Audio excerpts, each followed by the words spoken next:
Greetings, everyone, and welcome to the Occult Think Tank. My name is Greg.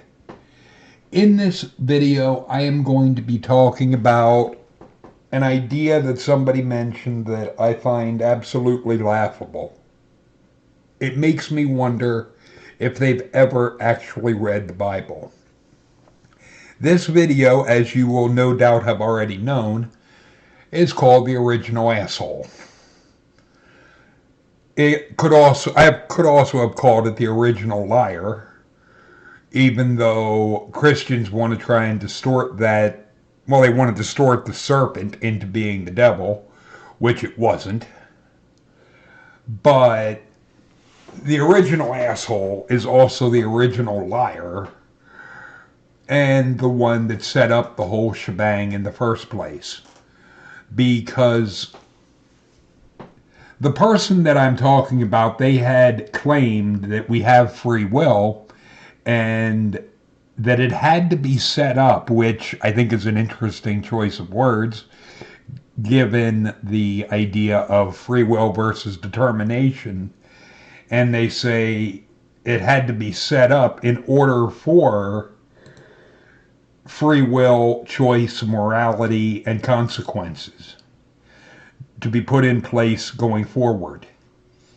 The problem with that, if you are setting up conditions by which you would have these things, that is determinism or predestination in religious terms. You're setting up by virtue of it had to be set up. You're acknowledging in that sentence that it was set up. A setup means you have no choice. Adam and Eve had no choice. They were set up. And the reason it was a setup was it was determined. This is what would happen. You cannot get free will from a condition that was set up. You can't do word salad or word games with this. The original asshole is the God figure. And yes, the image that I had found, I had looked for pictures of God, and other than the ones with a long white beard, I found this one that had said the armor of God, and I was like, I like it. It's darker and it fits the attitude of what is in this story, because they had gone on to say no sin occurred in the Garden of Eden. The first sin was when Cain killed Abel. I'll be getting to the Cain and Abel thing because I don't believe, going by what they had posted, that they ever actually read the story. Most Christians don't. Most people don't. They don't bother to read this shit, even though it's only a few verses. But the original sin story did involve Adam and Eve. It did not involve Cain and Abel. And it was set up by the God figure in Genesis 2:17. Well, actually it was set up in Genesis 2:15, and the Lord took the man and put him in the garden to dress it and keep it. Verse 16, and the Lord God commanded the man, saying, of every tree of the garden thou mayest freely eat. Next verse.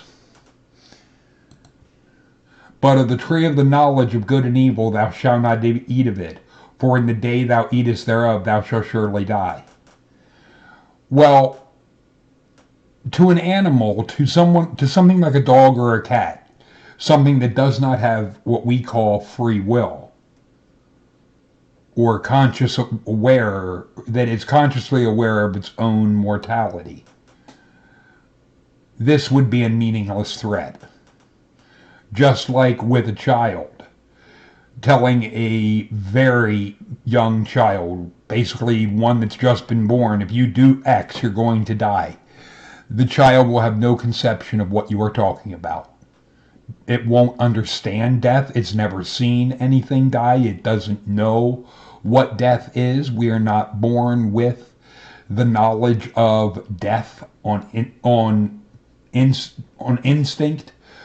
But to jump back one chapter, Genesis chapter 1, verse 27. So God created man in his own image. In the image of God created he him. Male and female created he them. Some could say this is the first creation, that this wasn't the original sin. But it goes on to say in verse 28 of chapter 1, and God blessed them and said unto them, be fruitful and multiply and replenish the earth and subdue it, and have dominion over the fish of the sea and the fowl of the air, and over every living thing that moveth on the earth. Verse 29.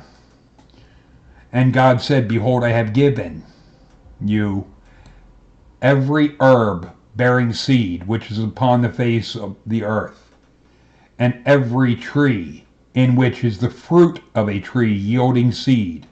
For you it shall be for meat, or for food. Not every tree but one. Every tree. Then, the next chapter,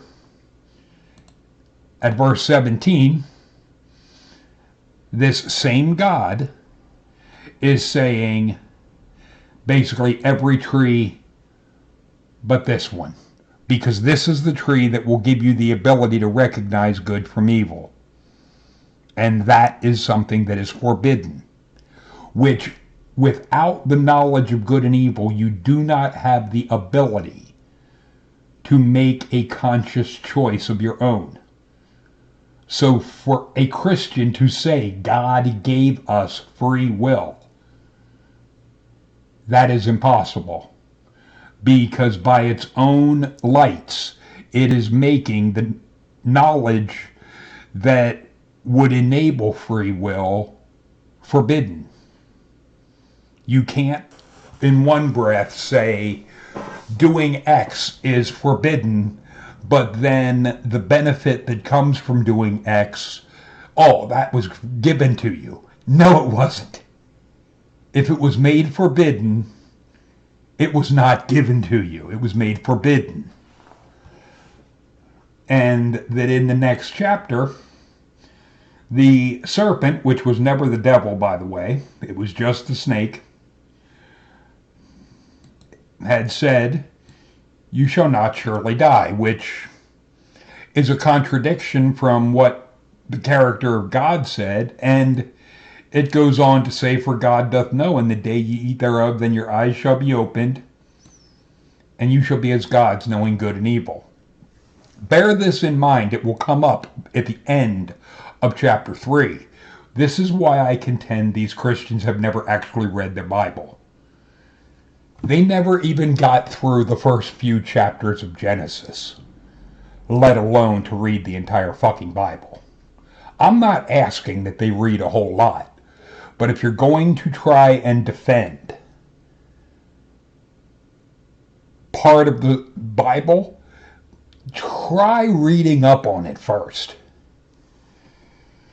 and familiarizing yourself with what's actually there and what's not there, because it might surprise you.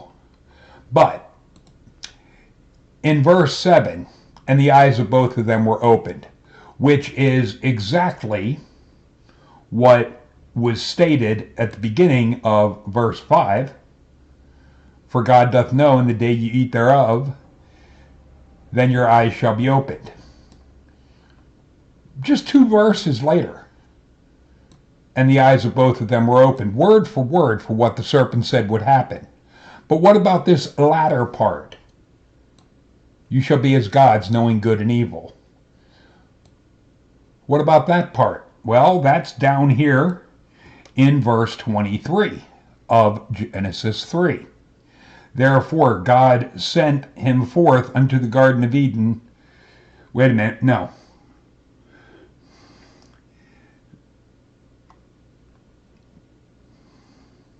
There it is, verse 22.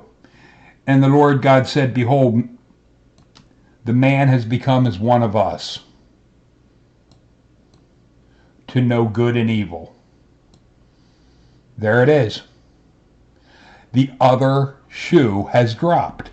What the serpent said would happen in verse 5. The first part, then your eyes shall be opened, that happens in verse 7. And you shall be as gods, knowing good and evil. That happens down at Genesis 3:22. And then it was, now lest he put forth his hand and take also of the tree of life and eat and live forever. Right here eliminates the idea that they were immortal to begin with, or that you had to be immortal to be there in the first place. That is simply not the case. That's not what is said. That's not what's in the story. The thing is, this God is literally scared at this point. So he has to kick them out of the Garden of Eden, because if they would have eaten from the other tree as well, not only would they have known good and evil, but they would have been immortal. And then the God would really be fucked. But this makes the God the keystone cop of deities, because it is such a blundering fuck up. How do you create a situation whereby these naked idiots that you have made not only can know good from evil and make their own choices and have free will, but also become immortal within minutes of each other? That instead of, oh, we can eat of every tree of the garden, but this one, well, first we'll grab one from this tree, then we'll grab this other one, take a bite from both. Now we have both. And the God is double fucked. This is one of the dumbest stories to ever have been concocted. But I would contend it's more of an allegory for the choices and so forth that we have by the brain becoming developed like it is, us evolving the higher brain. But then we get into the Cain and Abel story. And what I had pointed out to this person was how remarkably limited the story of Cain and Abel is. Because, truth be told, the entire story, from the introduction of Cain and Abel to the death of Abel, is about 8 verses. 8 verses, and Cain's dead, and Abel is dead. This is giving you no backstory, 0 backstory on either of these two. It is barely giving you any details about the story whatsoever. You only have 8 short verses, from the introduction of the characters to the death of one of them. There is absolutely no way for you to identify with either character. There's simply not enough time in the story. This would be akin to you start a movie and within the first 8 seconds, somebody is being killed. Or maybe, let's even be more generous. Let's give it 8 minutes in a movie, which is being extremely generous. In the first 8 minutes of a movie, a main character is killed. You know absolutely nothing about that character. You know absolutely nothing about the person that killed him. You don't know anything. And you're supposed to reach a conclusion that this one that killed them is wrong. Why? Because the God says so? Because the narration of the story is given that you're supposed to dislike this one? Let's look at the limited details we had regarding Cain and Abel and what led up to this murder. I'm going to just read it because it's only 8 verses. And Adam knew his wife, and she conceived and bare Cain. So Cain was the firstborn, and said, I have begotten a man from the Lord. Then again she bare his brother Abel. And Abel was the keeper of the sheep, but Cain was a tiller of the ground. Okay, just in 2 verses we have established we blew right through their birth to growing up. I doubt very highly that either of them popped out of the womb and were doing work right away. So in 2 verses, we're totally skipping their childhood, any sibling rivalry they would have had, but we did establish that Cain is the elder brother. Cain is the firstborn. And from what we know from later parts of the Bible, being the firstborn is important with this God. The firstborn is the one that gets the blessing. And I can show that in other places with the like Jacob and Esau type of thing. But the firstborn in the rest of the Bible is the one that gets the blessing, gets the good shit, gets the favorable treatment. But in this story, the firstborn gets the middle finger. But I'm getting ahead of myself. Even though we also have Cain was a farmer, keeper of the sheep. Or Abel was a farmer, or Abel was raising animals. His offering basically would have been a burnt offering, whereas Cain was a farmer. His was crops. But in the process of time, it came to pass that Cain brought the fruit of the ground an offering to the Lord. So Cain brings crops that he has grown to this Lord, or to the God. Verse 4, and Abel also brought the firstlings of his flock and the fat thereof. And the Lord had respect unto Abel and his offering. Verse 5, but unto Cain and his offering he had no respect. And Cain was wroth and his countenance fell. Think about this. Let's be realistic. You are working on a farm. You raise crops. You take crops. It doesn't say anything in there about Cain not giving the best that he could. Only that what he was bringing were crops. And that Abel brought the firstlings of his flock and basically the fat thereof. Apparently God is a meat eater. Apparently God does not like vegetables. Because he had no respect for Abel and his offering, which is basically saying all the hard work you did, fuck you. I don't care. Doesn't mean anything to me. Everything you did was for nothing. You're the firstborn. You're the elder brother. Normally that would be the one that gets the special treatment, but in this case, fuck you. I don't respect your being a farmer. And then the God has the audacity in verse 6. And the Lord said unto Cain, why are thy wroth? Why is thy countenance fallen? Oh, I don't know. Let's think about this. He works and raises crops to give you an offering, and you say, fuck you, I don't respect it. Why would he be upset? Does this God not understand psychology at all? What kind of God is this? What kind of dipshit would act like this, and then wonder why the person is upset. I would be shocked if he wouldn't be upset.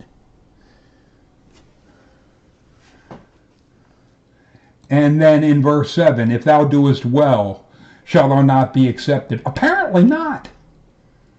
Because there was nothing in verse 4 about there being anything wrong. Or in verse 5 about there being anything wrong with the offering. Only that the God hadn't respected it. The details are so limited. There is absolutely no way to identify and see what the problem is, other than this God is an asshole.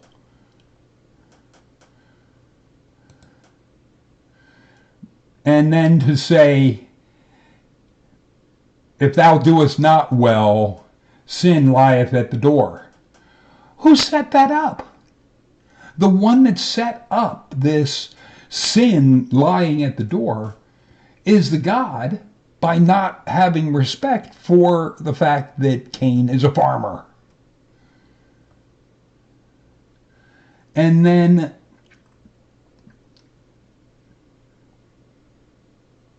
in that same verse of verse 8, and Cain talked with Abel his brother, and it came to pass when they were in the field, Cain rose up against Abel and slew him. In 8 verses, we have extreme escalation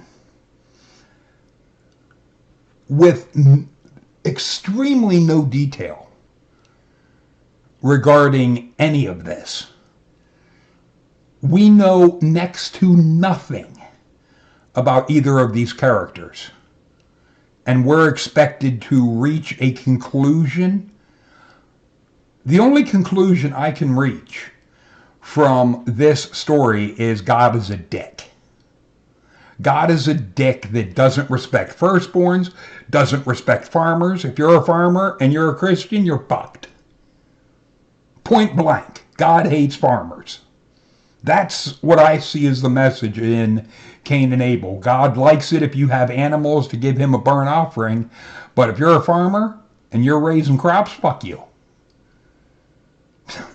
I mean, and then this God will wonder why you're upset. It really, I can't say that I could totally go along with, because this escalates very fast. There's, who knows what was said when Cain talked with Abel. Okay, that is not even, was it a regular, I doubt it would be a casual, calm conversation. And if they were arguing, what were they arguing about? What was the issue? What was Cain upset about? We are given none of the vital details in trying to solve this mystery. There is literally, if this would be a case that police would have to try and solve, lacking magical powers, we have very little. All we could find is motive. Yeah, it's motive because the God's a fucking dick. But what did they argue about? What was said? How did it escalate so rapidly, so fast, that it went to automatically killing the other? How do we get that type of escalation that quickly? I'm not saying it can't happen, but it's extremely suspect. And it's extremely poor storytelling to rush through a story so that within 8 verses you have what would be one of the main characters in the Bible story at this point is dead. And you know next to nothing about that character. The only one I could point the finger at and be, you're a fucking dick, and you set all this up, is the Lord, the God figure. Because everything would have changed if verse 5 was different. If the God would have been treated and respected Cain's offering like he did Abel's, that would have diffused the whole situation. Everything would have been different. The cause of what happened in verse 8 was set in motion in verse 5. This is all determinism or predestination. That the God planned this and then simply carried out the plan that he had set in motion. They were set up. They couldn't have done anything other than what they did. That is determinism or predestination. Or you could say that was Cain's and Abel's fate. It was what was determined beforehand that would happen. And nothing they could do would change the fact that that would happen. That means they didn't have free will. You can try to use and say they had free will all day long. It doesn't make it true. All of the limited details that we have point to neither of them had a choice. They could only be what they were made to be, which is actually in line with what, when I had interviewed Mark Powers, what he had said regarding Satan. He can only be what he was made to be. The word Satan means the adversary. That's all he is. That's all he ever can be. Because that's all he was made to be. The one that is the supreme dick is the one that is making people out to be exactly what they are. And we can think that we have free will because we don't know the future.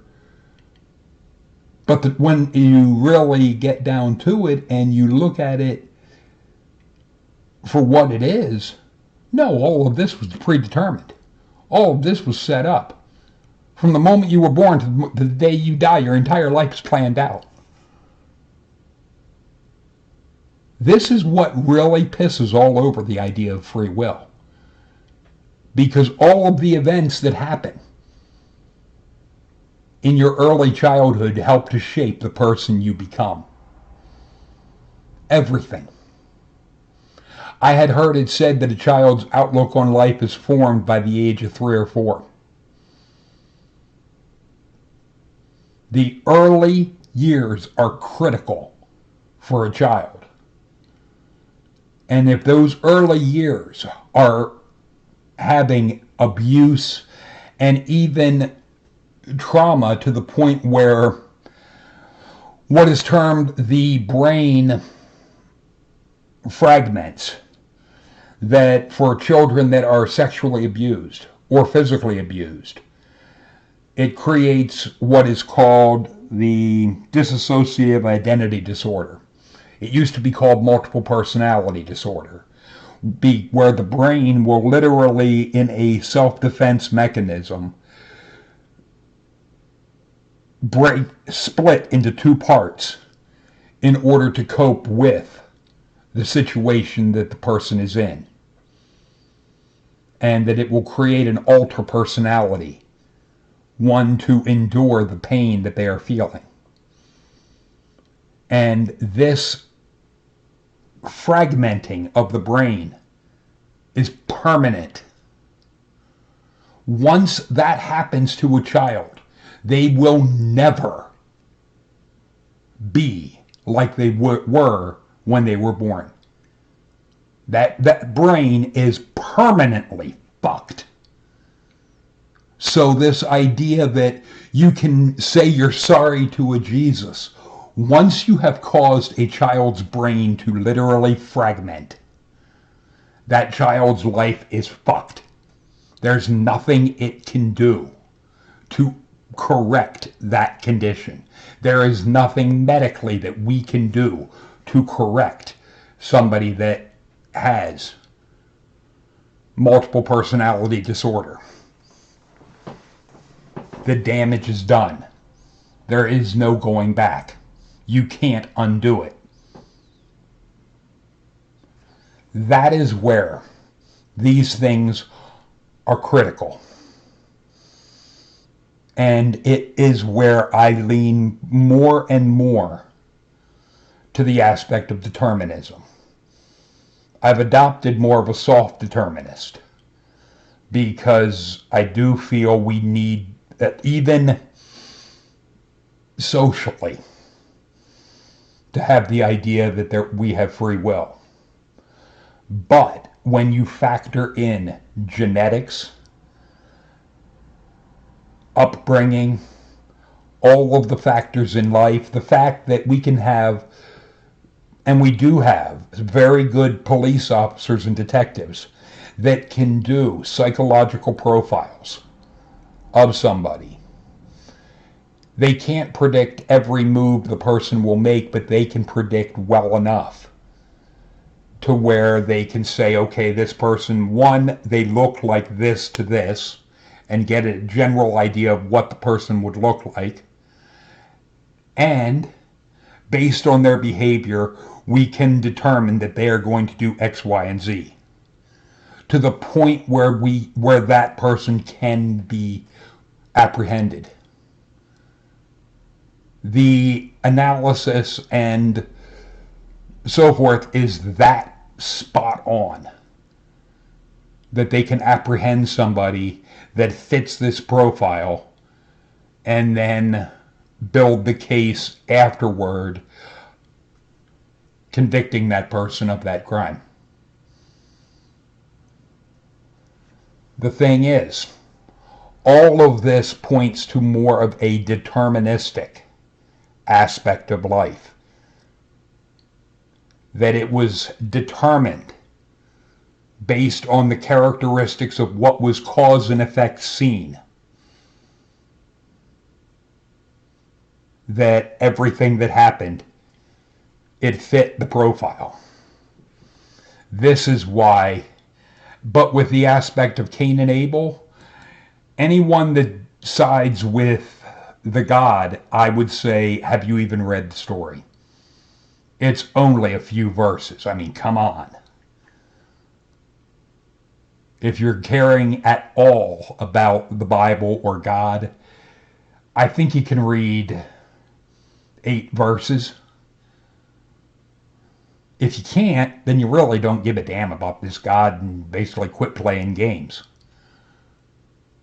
If you can, how do you reach any conclusion other than God's dick?